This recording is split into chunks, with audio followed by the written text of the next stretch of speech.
Bonsoir à toutes et à tous. Bienvenue dans la 8e édition de ces Mindstalk, organisée en partenariat avec le réseau Femmes. On est vraiment très heureuse de vous avoir avec nous ce soir. Sachez que ce talk sera filmé dans une première partie, puis la deuxième partie qui est consacrée aux échanges avec le public, avec les interactions, les échanges avec vous, ne sera pas filmée.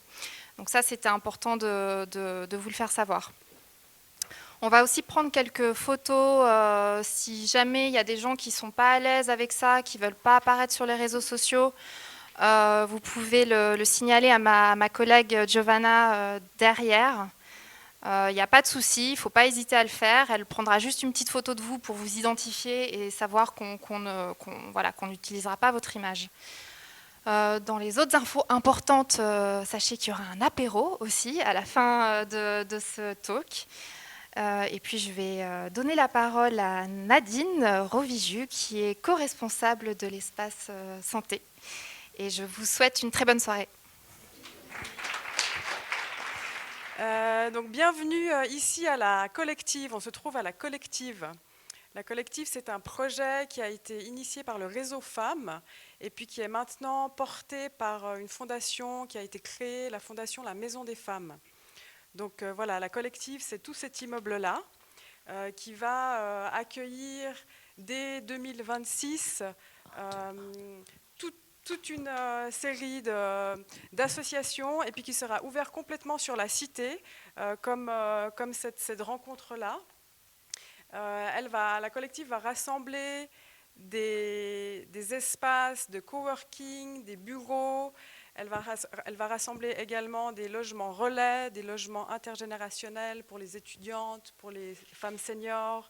Il y aura aussi un café solidaire, une crèche garderie, une bibliothèque féministe, un centre culturel et puis un espace de santé pour les femmes qui sera donc un espace de santé spécifiquement pour aborder des questions de santé des femmes, où l'idée c'est de parler ouvertement, sans tabou, de notre santé, nous les femmes. Voilà. Et du coup, aujourd'hui, on est ravis de pouvoir s'associer à l'association Minds pour aborder ce sujet qui est encore trop tabou du vieillissement des femmes. Voilà, donc de parler ouvertement de ce sujet et puis de voir comment c'est vécu le vieillissement des femmes de l'intérieur et puis comment des facteurs extérieurs, des représentations, des injonctions, des non-dits, comment ça impacte le vécu du vieillissement des femmes. Et est-ce qu'on peut, en fait, en ouvrant comme ça un échange sur cette thématique, changer la vision et puis créer une vision positive du vieillissement des femmes et puis contribuer à déstigmatiser le vieillissement. Voilà. Donc je passe la parole à Andrea. Donc Minds est une association qui parle de santé mentale et elle parle de santé mentale à tout le monde parce que la santé mentale, ça concerne tout le monde en fait. Tout le monde, on a tous une santé mentale, tous et toutes. Et on organise ces événements, ces Mindstalk, pour parler de la santé mentale avec tout le monde, pour en fait un véritable sujet de société. Donc on organise ces événements pour se rencontrer, pour débattre, pour questionner un peu tous ces enjeux autour de la santé mentale, et notamment des sujets qui sont encore trop tabous, comme le vieillissement des femmes. Et donc on fait venir des expertes, que je vous présenterai dans un instant, et on parle de ce qui fait une population en bonne santé mentale. Donc qu'est-ce qu'on peut faire individuellement et collectivement pour promouvoir la santé mentale de tout le monde. Cet événement, il se situe dans le cadre de notre dossier « Pourquoi a-t-on si peur de vieillir ?», qui traite du vieillissement dans la deuxième partie de la vie et qui cherche à comprendre les liens entre vieillissement et santé mentale. Donc avec ce dossier, cette campagne, on souhaite véhiculer des messages positifs autour du vieillissement.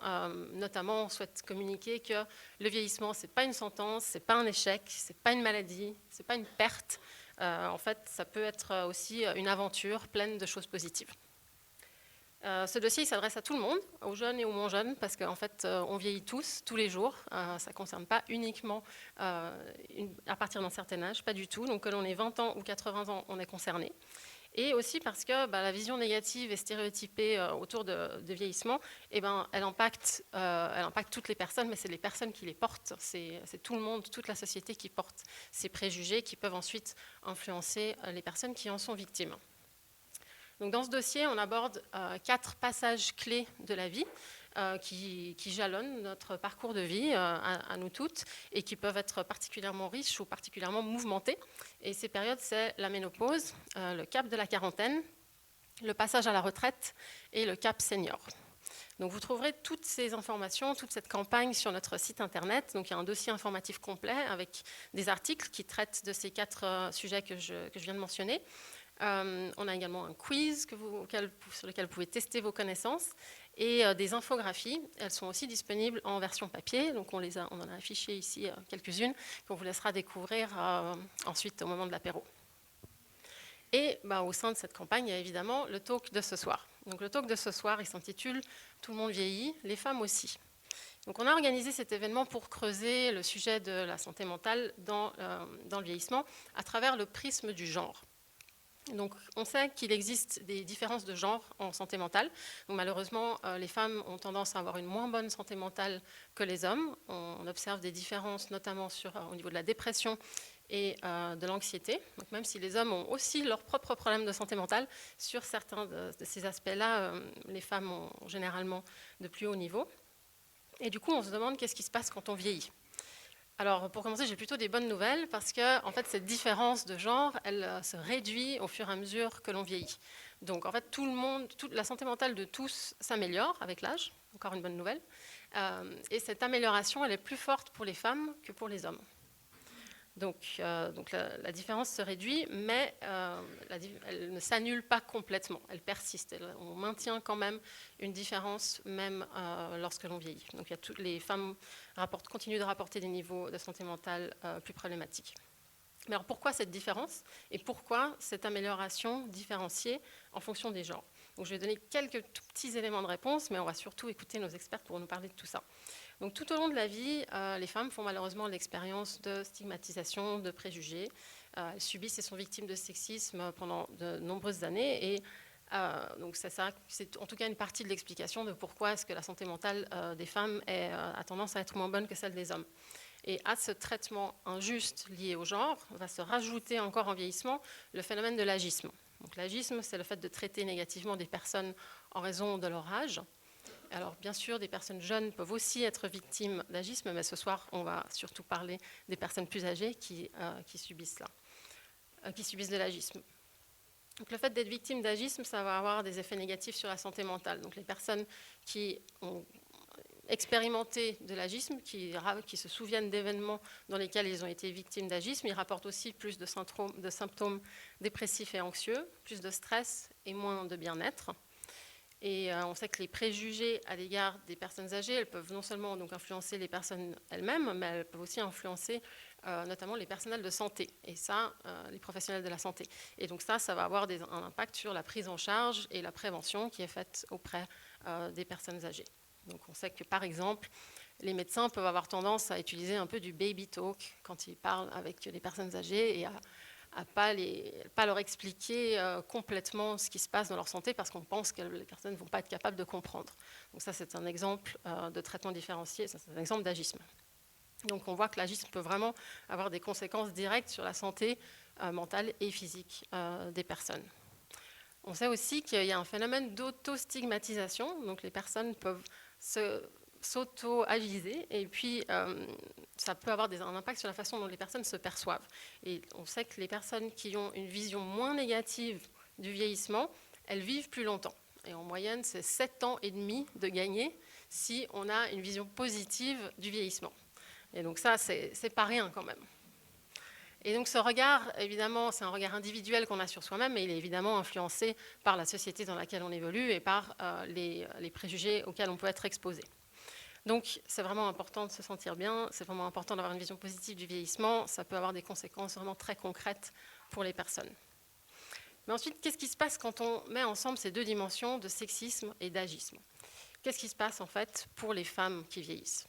Eh bien, on a des raisons de penser que ces deux phénomènes, ils se multiplient plutôt que de s'additionner. Voilà, je pense que je vais conclure mon introduction en disant, voilà, aujourd'hui, on va chercher à répondre à certaines de ces questions avec nos experts, bien sûr, avec vous tous et toutes du public. On se réjouit aussi d'avoir vos réactions. On va essayer de comprendre pourquoi est-ce que c'est parfois si dur de vieillir quand on est une femme et comment est-ce qu'on peut créer plus de sérénité et plus de fierté de vieillir chez les femmes.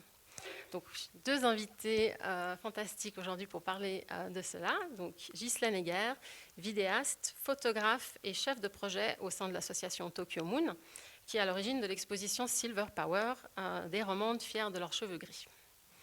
Et notre deuxième intervenante, c'est la professeure Cornelia Hummel, professeure associée au département de sociologie de l'Université de Genève et spécialiste du vieillissement. Donc merci à toutes les deux d'être là. On se réjouit vraiment de vous entendre. Donc pour ce talk, on va d'abord donner la parole à nos intervenantes qui vont nous parler chacune pendant quelques minutes. Puis, on aura un petit moment de discussion entre nous sur ces questions, ce lien entre santé mentale et vieillissement. Je vous présenterai une petite vidéo, vous verrez. Et puis ensuite, on éteindra les caméras et puis on ouvrira la discussion au public. Et donc là, ce sera à vous de réagir, de poser vos questions, de partager vos expériences. On se réjouit vraiment de vous entendre. Et on aura à peu près 1 heure pour la discussion avec le public. Et ensuite, on passera bien sûr à l'apéro. Voilà, sans plus attendre, je passe la parole à notre première intervenante, Ghislaine Egger.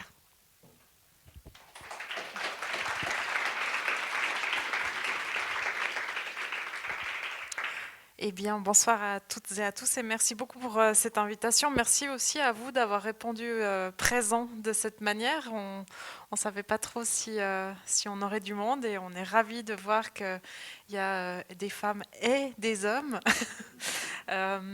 C'est vrai qu'on va se concentrer principalement sur les femmes aujourd'hui. Moi, je vais vous présenter un peu mon projet, effectivement, l'exposition Silver Power, des romandes fiers de leurs cheveux gris. C'est un projet photo que j'ai décliné par canton roman. Ça veut dire que pour chaque canton, il y a une expo différente avec à peu près une vingtaine de femmes qui ont accepté non seulement d'être prises en photo, mais aussi d'écrire un petit texte qui accompagne justement, il y a une partie bio et puis il y a une partie sur le lien aux cheveux. Alors déjà, je fais une petite parenthèse, on m'a déjà fait la remarque, genre oui, mais nous les hommes, on perd nos cheveux, pourquoi vous ne faites pas un projet là-dessus ? Messieurs, je suis en pleine compassion pour tous ceux qui vivent ça, mais c'est un autre projet. Voilà, mais je tiens à dire que ce n'est pas parce que je me suis concentrée sur les femmes que ça annihile évidemment quoi que ce soit par rapport aux hommes. Maintenant que c'est dit, on va pouvoir se concentrer sur les femmes. Pourquoi est-ce que j'ai fait ce projet ? Pourquoi je suis partie là-dedans ? Alors déjà, comme artiste, évidemment, je suis très narcissique et donc je pars de moi pour faire tous mes projets. J'ai grandi, moi, dans une famille où tout était très genré, très codifié, c'est-à-dire un homme c'est comme ça, une femme c'est comme ça, et l'histoire des cheveux gris, ça a été une thématique extrêmement, je ne sais pas comment la qualifier, mais avec une connotation extrêmement négative. Là, je parle vraiment de mon expérience personnelle, où effectivement, on m'a toujours fait comprendre qu'une femme aux cheveux gris, elle était sur la pente descendante. Alors déjà que passé les 40 ans, on sait que c'est une phase qui peut être problématique, et puis, bref. Puis un jour, ma grand-mère, qui avait quasiment 80 ans, nous a convoqués, nous a dit, voilà, à partir de maintenant, je vais passer aux cheveux blancs, et ça a été quelque chose d'extrêmement violent, perçu par nous-mêmes, comme si c'était un effacement, un renoncement au monde, et moi, ça m'a presque traumatisée, parce que c'était une femme très douce, très à l'écoute des autres, tout le temps disponible pour les autres, puis c'est comme si elle s'effaçait encore plus en fait, et je trouvais que c'était pas juste pour elle, alors que elle avait aucune revendication féministe ou quoi que ce soit, ça lui allait très bien, mais pour moi c'était injuste. Et puis le temps passe, j'arrive quasiment aux portes des 40 ans, je suis célibataire, j'ai pas de job fixe parce que je suis dans la culture, et là, 37 ans, mon premier cheveu blanc. Et pour moi, la catastrophe, mais sérieusement, j'ai cru que j'allais mourir en fait. Et du coup, de me dire, mais pourquoi est-ce que j'ai une réaction à tel point disproportionnée ?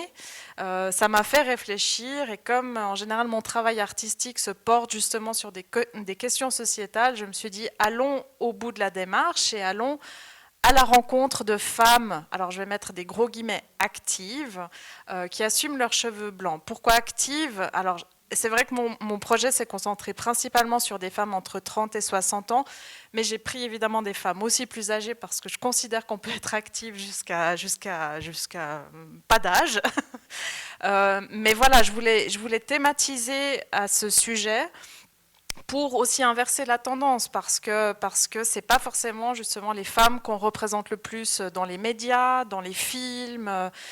Donc voilà, je voulais donner de la place justement à ces femmes. Et puis pour moi, ça a été extrêmement enrichissant. Peut-être qu'on peut passer on va vous passer quelques photos des autres expositions, parce que je fais une parenthèse, l'expo Genevoise aura lieu en avril, tout le mois d'avril au Parc des Bastions. Mais du coup, j'ai pris des autres romandes. Donc voilà, pour moi, c'était important d'aller à la rencontre de ces femmes. Et puis, ce qu'elles m'ont appris aussi, c'est à nuancer mon propos. C'est-à-dire que j'ai réalisé que si moi, j'avais grandi avec ces injonctions, ce n'était pas forcément le cas pour tout le monde. Mais pour certaines, oui. Pour certaines, le fait de passer aux cheveux blancs a été une énorme étape dans son identité, dans son affirmation de soi. Et pour d'autres, ça a été quelque chose d'extrêmement naturel.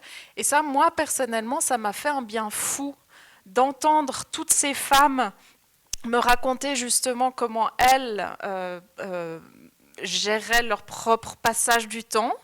En l'occurrence, c'est très symbolique, mais c'est en l'occurrence avec les cheveux. Moi, ça m'a fait un bien fou et je me suis dit, à titre personnel, une fois de plus, je n'ai pas d'exemple, mais ma mère ne me parle pas de ça, ma grand-mère maintenant est décédée, et je trouve que c'est hyper important qu'on en parle, et que plein de femmes m'ont dit, mais attends, t'as 43 ans, attends de voir la suite, c'est encore mieux. Et ça, franchement, moi, je ne l'entendais pas jusqu'à présent. Donc voilà, je voulais faire une sorte de ode, comme ça, au vieillissement. Évidemment, il y a plein de termes que je mets avec des guillemets, parce que j'essaye de ne pas faire de généralité. Et par ailleurs, par rapport à ce projet, il est aussi important de dire que mon but n'est pas du tout de convaincre qui que ce soit, mais plutôt d'apporter une liberté de choix, et de voir que encore et toujours l'apparence des femmes est tout le temps soumise à des commentaires, même si c'est des commentaires positifs. On nous fiche pas vraiment la paix en fait sur à quoi on ressemble, est-ce que ça nous va bien, on pourrait peut-être faire comme ça. Donc voilà, c'est un petit peu, pour moi, c'est une occasion d'ouvrir le dialogue. J'espère qu'on aura effectivement l'occasion d'en parler, mais voilà, c'était une sorte d'hommage à toutes ces femmes magnifiques. Il y en a une ce soir qui est présente parmi nous, et à toutes ces femmes, il y en a 101 au final qui ont accepté, dont Elisabeth Baumschneider, je ne sais pas si on l'a déjà vue, mais dont Nouria Gorité, mais il y a aussi plein de femmes justement qui sont hyper impliquées dans la société, qui sont dans des conseils communaux, enfin qui sont... En fait, moi, c'est aussi de montrer qu'on est tellement plus que notre apparence, à laquelle souvent on nous ramène assez fréquemment. Voilà, je voulais montrer des femmes fortes, fières et inspirantes. Voilà.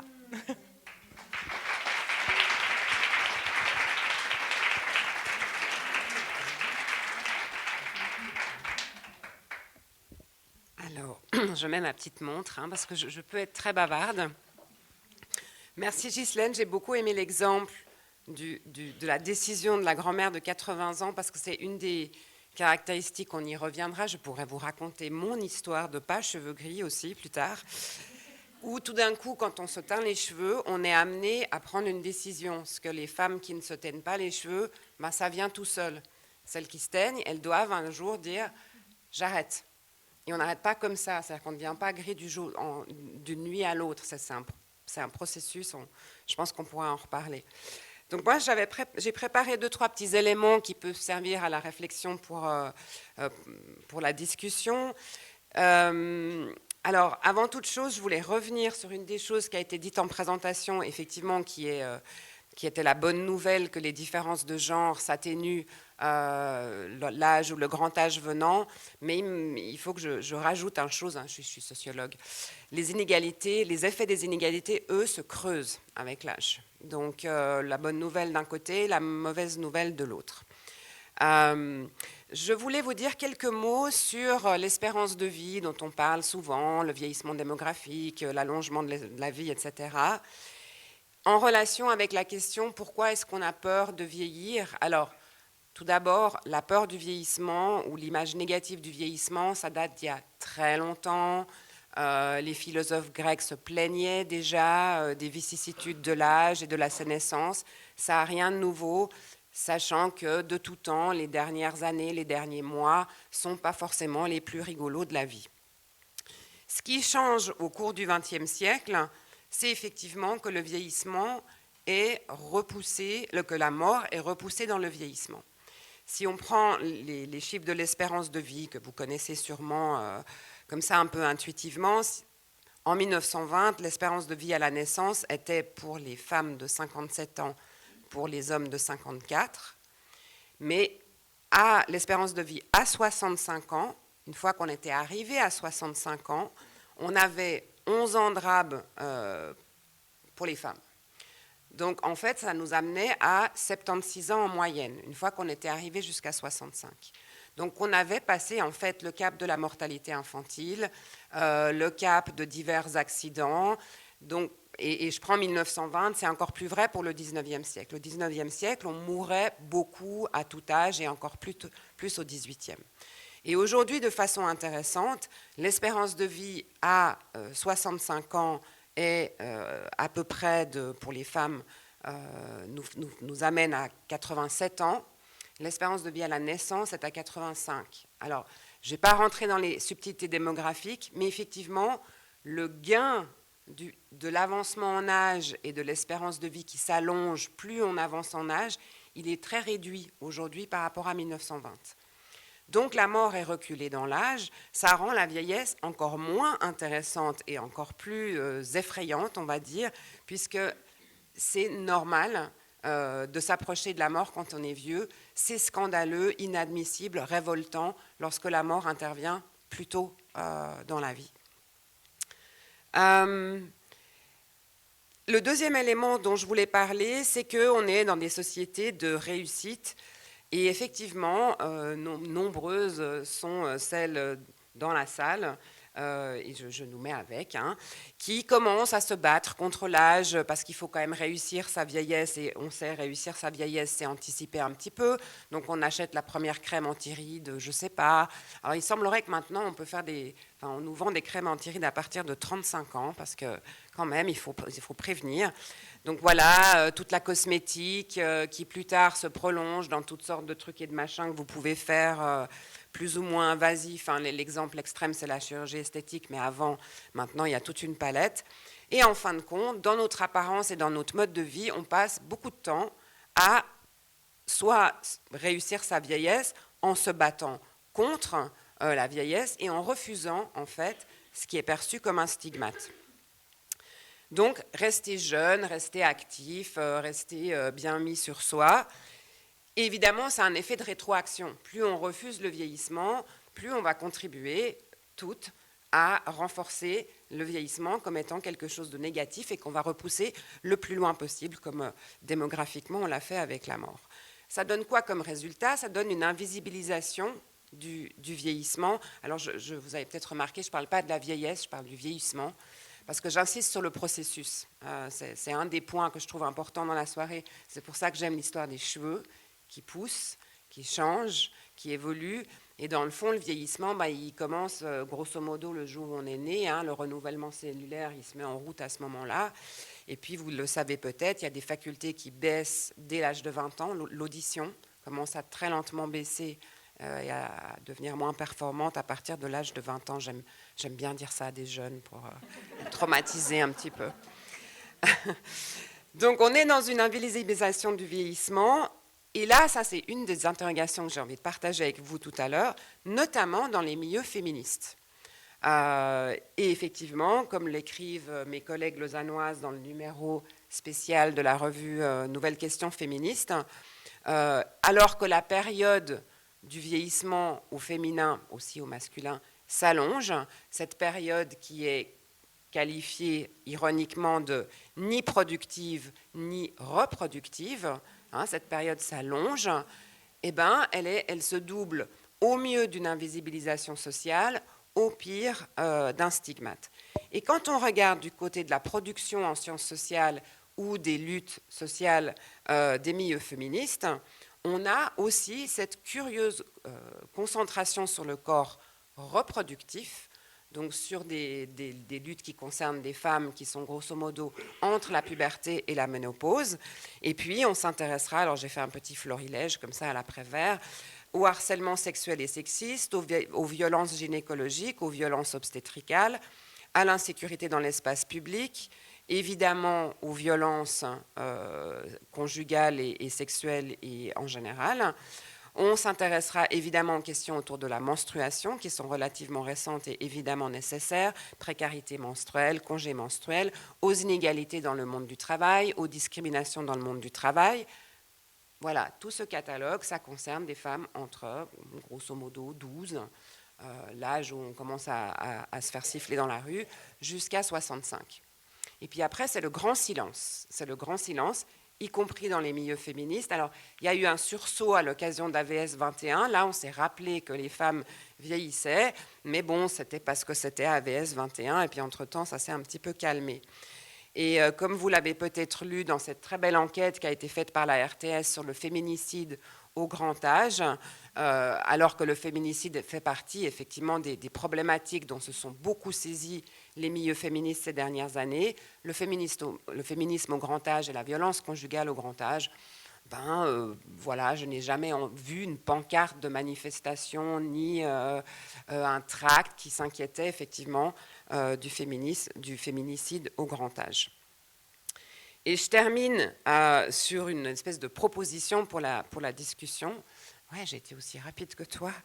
Que certaines ont peut-être déjà lu dans l'article du Courrier qui m'a flingué un peu une partie de mon intervention, l'article de lundi, en me disant, mais je pense que la réflexion doit se faire sur effectivement ce que les féministes avaient appelé lors des premières marches des salopes le retournement du stigmate, en disant, bon, on va peut-être arrêter de se battre contre le vieillissement, on va peut-être commencer à trouver que c'est un processus normal, naturel, inévitable, qui, quelle que soit la bataille que nous menons, va nous rattraper tôt ou tard.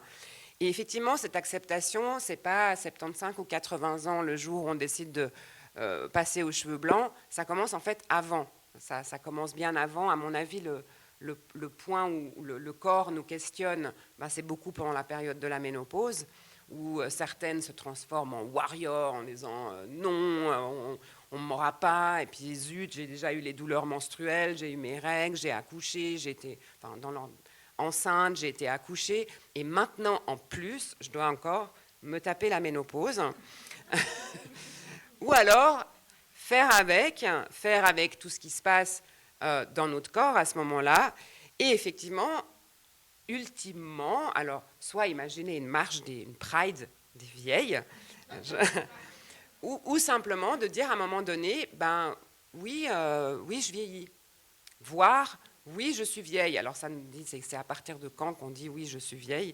Donc oui, je vieillis, et de s'apaiser et de sortir en fait de cette pression à une forme justement de réussite ou de continuer à performer la jeunesse, qui, à mon avis, est une bataille qui ne produit que une frustration, voire une souffrance mentale, et qui, encore une fois, continue gaiement à alimenter le moulin du stigmate. Voilà.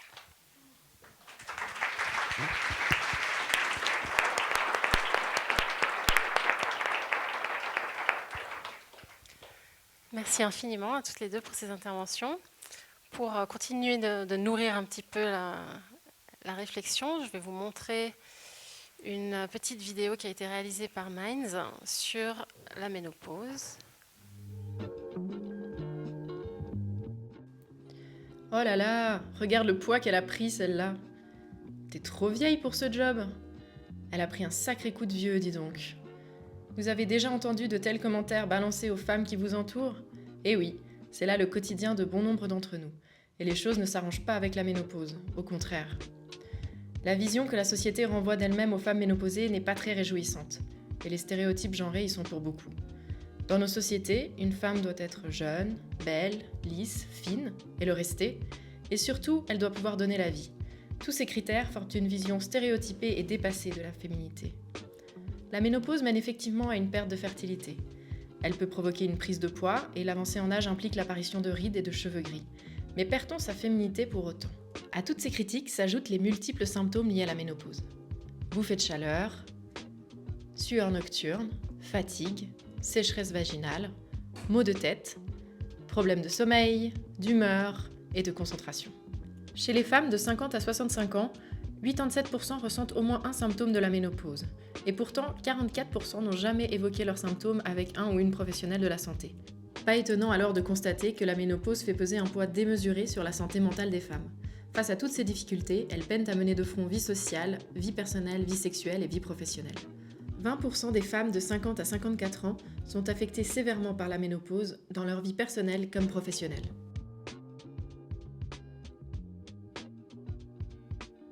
Pourtant, s'il est vrai que la ménopause marque un changement dans la vie d'une femme, ce dernier n'est pas nécessairement néfaste.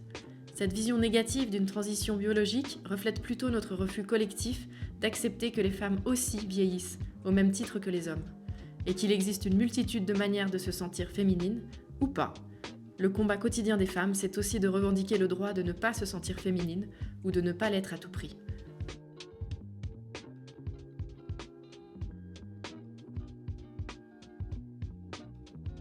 Est-ce que l'une de vous souhaite peut-être réagir? Est-ce qu'il y a des réactions comme ça à chaud à cette vidéo ou son contenu ou des réactions à vos interventions à l'une à l'autre? Non, pas particulièrement. D'accord. Dans cette vidéo, on parle beaucoup on parle de la ménopause et c'est vrai que c'est un exemple d'un phénomène qui est très invisibilisé, dont on ne parle pas. Et qui invisibilise donc le vécu des femmes, alors que c'est une étape de la vie totalement naturelle. Et vous avez aussi parlé d'invisibilisation dans votre présentation. Donc cette disparition des femmes de tous les espaces publics, médiatiques, même parfois dans les espaces familiaux, en fait, tout d'un coup, quand il n'existe plus, ce qui représente une violence inhérente en tant que telle. Et qui est vécu, qui peut être très difficile pour beaucoup de femmes, mais il y a aussi des femmes qui rapportent que pour elles c'est une libération, que tout d'un coup c'est une opportunité de se sortir des attentes de la société, des injonctions de la société. Par exemple, j'ai plus trop d'hommes qui me font des remarques désagréables dans la rue, je peux plus me balader dans les espaces publics, me réapproprier les espaces publics naturellement. Qu'est-ce qui fait que certaines femmes peuvent le vivre comme une libération ou plutôt comme une violence? Pourquoi ces différents vécus? Je pense que le point de départ, et c'est pour ça que j'ai fait la comparaison avec toute la discussion autour des menstruations, c'est l'information. Quand effectivement j'évoque le problème de la ménopause, c'est qu'il y a quand même énormément de femmes, et j'en fais partie, qui sont arrivées un jour avec un peu tout le catalogue qui leur est tombé sur la tête, ce qu'il y avait dans le dessin, en ne comprenant. J'avais bien vu mes copines un peu plus âgées avec l'éventail, donc j'avais compris les bouffées de chaleur. Le reste, je n'avais pas compris. Et je suis arrivée chez le médecin généraliste en disant mais j'ai un cancer, ou un truc au cerveau, je suis insupportable, et puis il y a ci, puis il y a ça. Puis j'ai sorti ma liste de symptômes. Et j'étais réellement inquiète. Je n'avais pas compris que c'était un petit peu comme les jeunes filles d'il y a 30, 40, 50 ans qui voyaient leur première règle perte de sang en disant c'est horrible, j'ai une blessure quelque part. Donc je trouve qu'il y a un vrai défaut d'information qui pourrait être faite par toutes sortes de professionnels de la santé, parce que je ne suis pas sûre que les gynécologues, en particulier hommes, soient très compétents là-dedans. Donc ça commence par là. Donc d'être bien informé sur ce qui se passe, pour moi, c'est déjà émancipatoire et permet ensuite de se situer sur ce qu'on estime être supportable ou insupportable. Et à partir de là, je pense que c'est extrêmement individuel. J'aurais peur d'une pression, d'une nouvelle pression à bien vivre sa ménopause. Réussite à ménopause. Je ne pense pas qu'il faut se mettre une nouvelle, comment on dit en français, une nouvelle injonction comme ça. Ouais. Ouais, peut-être pour compléter, parce que le mot information est plus que pertinent et j'ai envie de l'associer à transmission. Parce que c'est quelque chose qui, moi, justement, à titre personnel, me manque, c'est d'avoir des femmes plus âgées qui puissent m'en parler et que ça devienne justement un sujet qui dépasse complètement les tabous. Mais je pense, là on parle de ménopause, mais j'ai pas d'enfants, mais toutes mes copines qui ont eu des enfants me disent, mais moi j'étais pas au courant que ça se passait comme ça. Et j'ai l'impression que pour toutes les phases de vie, notamment celles qui sont liées aux hormones, on n'est pas assez renseigné. Alors, une fois de plus, moi, si je parle des femmes que j'ai rencontrées et qu'on parle uniquement des cheveux gris, mais je pense que ça peut s'appliquer à tout. Si elles ont eu justement une maman, une grand-maman qui leur ont montré l'exemple sans forcément en parler, le verbaliser, ça change déjà toute cette appréhension. Comment le vivre bien, mieux ou de façon, pour certaines, certainement un peu traumatique. C'est justement les exemples qu'on a reçus jusque-là, quoi.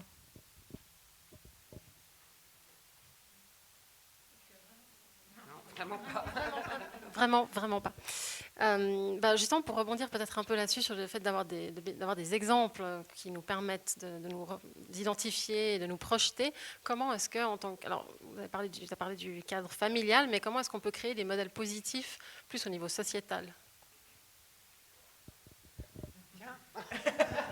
Non, mais parce que vu que moi je suis dans l'image, pour moi c'est quelque chose sur lequel justement je tiens énormément, c'est la représentation, quoi. Alors c'est dans les médias, c'est dans les films, c'est dans les livres. Pour l'instant, quand on parle justement de la vieillesse, entre gros guillemets, c'est souvent, en tout cas pour les femmes, celles qui sont représentées dans les livres, c'est souvent justement la grand-mère, mais vraiment qui est presque impotente, ce qui n'est jamais le cas dans la vraie vie, ou alors une sorcière, quoi. Donc est-ce qu'on ne peut pas parler justement de femmes, je connais plein de des femmes qui sont en âge d'être grand-mère, qui ont des petits-enfants, qui ont 60 et quelques années, et qui sont méga actives, quoi. Donc, et ça, je trouve que cette représentation, il faut vraiment marteler, mais parce que c'est la vraie vie, quoi. Oui, je pense qu'effectivement, ça passe par la représentation. Et puis, ça va prendre du temps. Et effectivement, la grand-mère, pourquoi la grand-mère ? Après une espèce de béance comme ça, qui concerne la femme entre 50 et grosso modo 60-65 ans, tac, là tout d'un coup, du moment où, si on a eu des enfants, qui ont eu des enfants, on retrouve un rôle, mais qui est de nouveau construit autour de la reproduction. Sinon, voilà, si on n'en a pas des enfants, on va être associé à la grand-mère, même si on n'est pas soi-même. Donc oui, on est sur un triptyque qui est largement lié, encore une fois, à nos parcours reproductifs. C'est comme ça que, allez, je vais dire un gros mot, que la société patriarcale a construit le rapport aux femmes par le biais de leur corps. Et ça va prendre du temps à changer. Et ce que tu dis m'évoque une surprise que j'ai eue assez forte, alors c'était déjà il y a plus de 20 ans, où j'avais travaillé sur les dessins d'enfants, comment les enfants dessinaient des grands-parents. Et puis il y avait un concours qui avait été organisé qui s'appelait Dessine-moi ta grand-mère. Et puis j'allais dans les classes pour voir un petit peu ce que les enfants dessinaient et je leur posais des questions. Et puis je vois que tous les enfants, alors des enfants assez jeunes, avant 10 ans, dessinent des dames âgées dans leur cuisine, en train de faire des gâteaux ou des biscuits ou que sais-je, et puis des grands-pères dehors en train de couper du bois, pratiquement. Puis je leur dis, tes grands-parents habitent dans une maison, moi un peu naïve, voilà, pour faire parler les enfants. Ah non, pas du tout, ils habitent en appartement.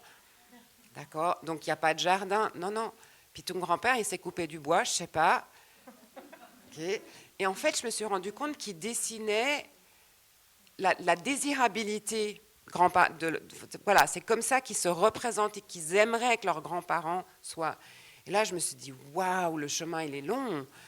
Pour que les enfants, vraiment, les dessins étaient magnifiques, ils se sont donné beaucoup de peine.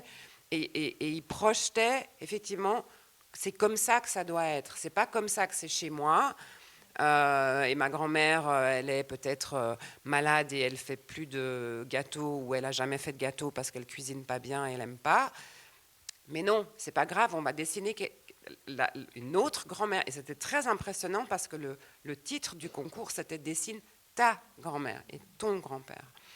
Donc ça prend énormément de temps de changer les représentations. Et je pense aussi que ça commence un peu par nous. Tu parlais de transmission. Ben, c'est nous, dans nos façons d'être, dans nos façons de parler, à des générations plus jeunes et encore plus jeunes, qui vont faire que. Mais on ne peut pas changer, malheureusement, ça se saurait, hein, si on pouvait changer les modèles sociaux comme ça, on n'aurait pas de problème autant avec le genre. Bim, on sortirait la baguette magique. C'est sûr, est-ce qu'on n'aimerait pas la trouver, cette baguette magique?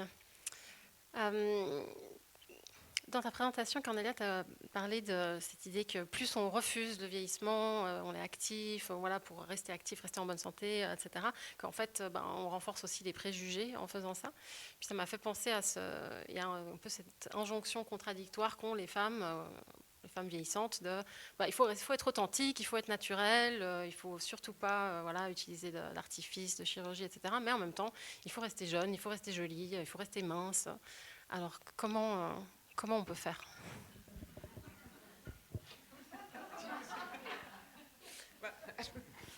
Non, mais cette contradiction, moi, je la trouve hyper intéressante parce que je la vois dans les médias. J'ai relevé justement, je suis allée googler un petit peu. Une fois de plus, je fais souvent référence aux cheveux gris, mais ça s'applique à tout, hein. Et j'ai relevé, par exemple, un article de Marie-Claire avec Caroline de Monaco, avec ce titre genre « C'est incroyable, elle est passée aux cheveux gris, c'est formidable ». En fait, il y a tout le temps cette espèce de double message, c'est-à-dire que c'est formidable, elle a du courage, elle est passée aux cheveux gris, mais en même temps, elle fait quand même plus jeune, mais puis il la qualifie quand même de cette grand-mère, de ses petits-enfants, blablabla. Donc, en fait, c'est tout le temps ce truc de « je te donne, je reprends, c'est bien, c'est pas bien », et puis en même temps, enfin pardon, mais Caroline de Monaco, elle nous représente pas non plus. Enfin, pardon, je parle pour moi.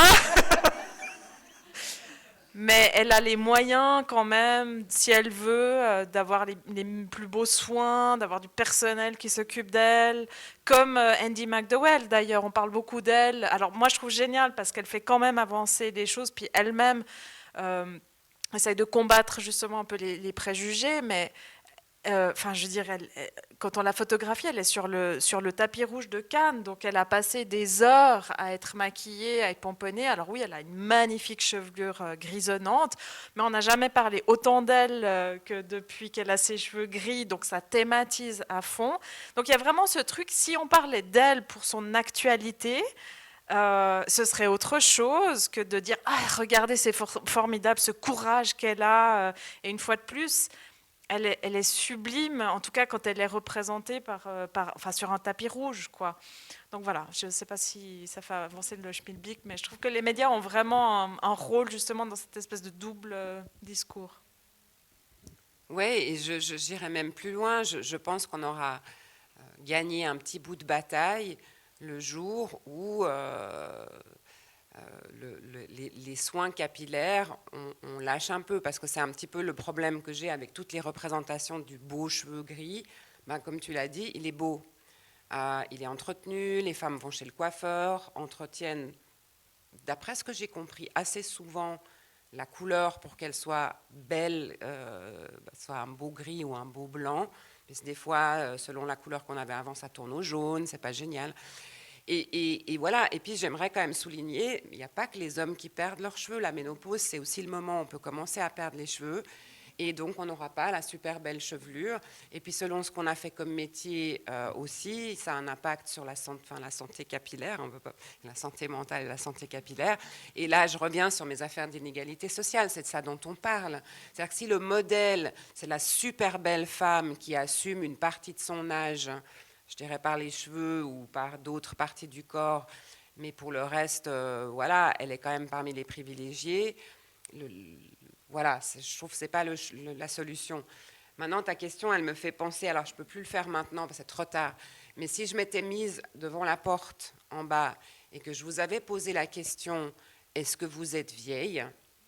Je pense que la majorité de la salle aurait dit mais non, mais pas du tout, je me sens super jeune, ou je me sens encore super jeune, ou personne n'aurait dit oui, je suis vieille. Ou si j'avais reformulé en disant est-ce que vous vous sentez vieille ? Toute la salle aurait dit non. Et c'est ça le chemin aussi, c'est de dire voilà. Alors, là aussi, une étude à laquelle j'ai participé il y a quelques années, c'est des études qui sont assez marrantes. Alors, elle n'était pas distinguée en genre. Hein. La question était à quel âge est-on vieux ? C'est des études qui sont faites assez régulièrement.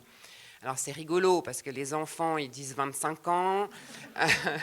Les 25 ans, ils disent 40.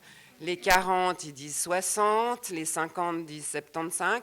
Et puis, entre 80 et 85, enfin, les personnes disent ouais, c'est des gens un peu de mon âge. Quand même, c'est le point de bascule. Donc, on a écrit un article qui s'appelle « Le vieux, c'est toujours l'autre », ou « La vieille, c'est toujours l'autre ». Et là, pour moi, c'est aussi un des ressorts, mais je dirais que c'est presque des questionnements assez intimes. C'est à partir de quand est-ce qu'on est d'accord de dire alors, je suis peut-être pas vieille, mais ouais, je vieillis. C'est pour ça que j'aime bien la différence entre l'état et le processus. Hein. Et donc, de plutôt utiliser un vocabulaire de processus, en disant, ouais, je vieillis. Et je reviens sur l'histoire des cheveux. Chez celles qui sont captives de la teinture, parce qu'il faut le dire, on ne vous signale pas quand vous commencez à vous faire des couleurs un peu rigolotes. Moi, naturellement, moi, je vais vous raconter mes histoires de cheveux maintenant. Naturellement, je suis blond vénitien, donc c'est un blond qui tire un peu sur le roux. Et puis, comme j'aime bien faire des expériences et provoquer un peu ma famille, enfin j'aimais bien avant, quand ma sœur s'est mariée, j'avais 30 ans, je fréquentais un peu les gens du cinéma et une coiffeuse me dit oh, « Mais attends, allez, on va te faire les cheveux, mais méga roux, quoi, ça sera rigolo pour le mariage. » Puis je dis « Ouais, allez. » Et donc, bien gros, cheveux bien cuivrés, longs, tout ça. Et puis, à ma grande surprise, plein de gens me disent « Ah ouais, non, mais en fait, c'est super bien. » Ils n'étaient pas du tout choqués, j'étais déçue. Et j'ai laissé. Donc, je me suis fait du henné, comme ça, pendant quelques années. Puis après, le henné, comme j'en mettais partout, parce que c'est pas pour rien que j'ai choisi une profession intellectuelle, j'ai décidé d'aller faire les coiffures dans le salon de coiffure. Puis je voyais bien qu'il y avait un petit peu de gris qui commençait à apparaître. Puis, j'ai pas du tout réfléchi. On a continué à faire les couleurs. Et puis, il y a quelques années, la mode est apparue chez les jeunes filles, entre autres, du bleu, du rose. Puis j'ai trouvé ça trop génial. Alors, je me suis dit, non, là, t'es trop vieille pour ça. Mais j'ai commencé à me dire, j'ai trop envie de cheveux platine. Et je demande à ma coiffeuse, voilà, qu'est-ce que vous pensez de passer au platine ? Puis elle me dit, faut tout décolorer, ça abîme le cheveu. Je dis, ok, d'accord. Et puis là, je dis, puis à ce propos, et si maintenant on laissait aller ? Et là, elle me dit, mais vous ne pouvez plus laisser aller. En fait, dessous, vous êtes toute grise. Et si vous laissez faire, vous aurez la fameuse barre, là, et comme j'ai les cheveux longs, c'est 3 ans, la barre. J'étais là, ah, d'accord. Donc, je suis captive de ma couleur. Et alors, je lui ai dit, mais comment, si je décide un jour d'arrêter, elle me dit, alors, soit vous passez par des mèches, ou on fait des trucs et des machins pendant des mois pour faire la transition, soit on décolore et puis on recolore. Puis je fais ok, ça va me coûter un bras. Donc, en fait, quand on rentre dans les teintures, on ne peut pas sortir d'un claquement de doigts, contrairement à celles qui ne sont jamais rentrées, qui peuvent se laisser griser. Et ça, je trouve que c'est un phénomène intéressant parce qu'on s'en rend compte beaucoup trop tard. Et puis, on voudrait passer du blanc en une nuit, on ne peut plus. Et pour moi, ça me fait beaucoup réfléchir sur le moment, parce que celles qui se teignent les cheveux, elles ont ce moment. Donc moi, j'éclaircis en me disant, voilà, je vais retourner à très clair. Et puis à un moment donné, je vais transitionner, comme on dit aujourd'hui, mais pas pour changer de genre, mais pour changer de couleur de cheveux. Donc c'est un vrai processus de réflexion, d'acceptation du vieillissement, qui intervient chez chacune, à mon avis, à des âges différents. Et d'ailleurs, c'est un des trucs que j'aimerais bien étudier. C'est qu'est-ce qui fait qu'à un moment donné, on dit bon, maintenant je vais passer au gris. Comme avant, on disait bon, maintenant je vais commencer à teindre. J'étais un peu longue, pardon. Non, c'est super intéressant, merci.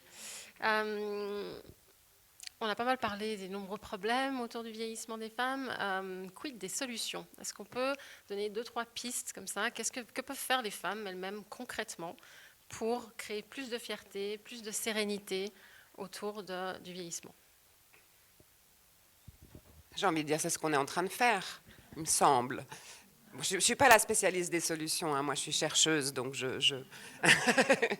les chercheurs ne produisent pas des solutions, en général ils produisent d'autres questions. Mais effectivement, je pense que ce genre de conversation et de susciter vos réflexions, à mon avis, vous allez sortir d'ici, vous ne serez peut-être pas dans le même rapport au vieillissement, et puis ensuite vous en parlerez à vos copines, et enfin, je pense vraiment que ce genre d'événement contribue à la solution, si on veut l'appeler comme ça.